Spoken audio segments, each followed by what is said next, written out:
My name is Jessica Shockley, and my story is a story of grace. In February of 2002, 3 weeks before I was to be married, I got a phone call that said there was a possibility I had multiple sclerosis, MS. They confirmed it a week before the wedding, and I knew for 2 weeks without anyone else knowing, just by myself. And then everything changed. Life changed. Just the burden of a man marrying me that now had to face the fact that his wife was going to be sick the rest of their life together. And that's when guilt set in. And there was a lot of anger and a lot of sadness. And it took a good year before God finally caught me.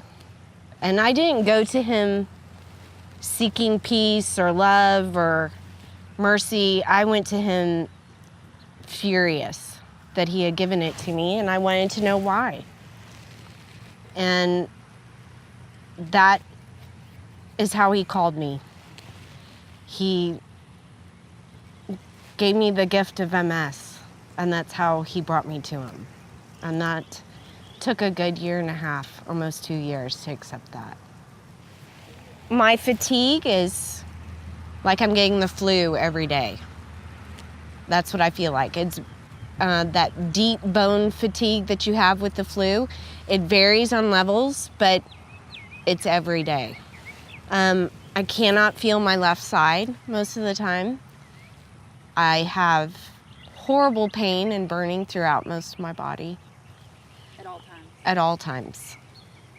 So there are days where my left leg doesn't move so well, but you just get through it.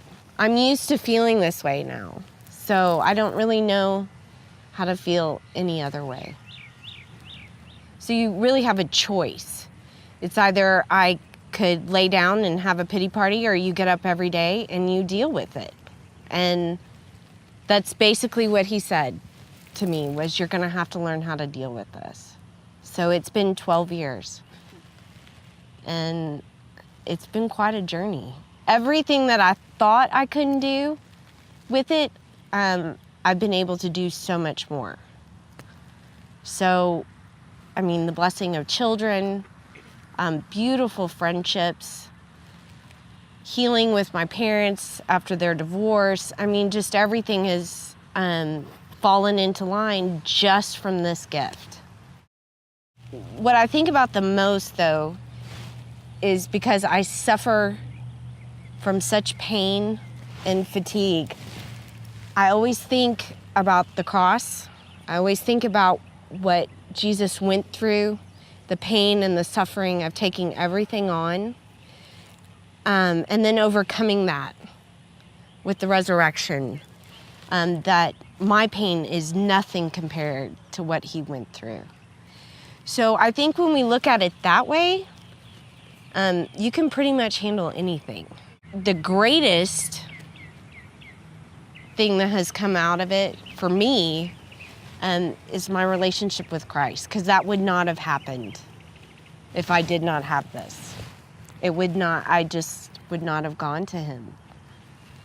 So my anger towards him turned into redemption and grace and mercy and love and peace. So that's the greatest thing out of it all.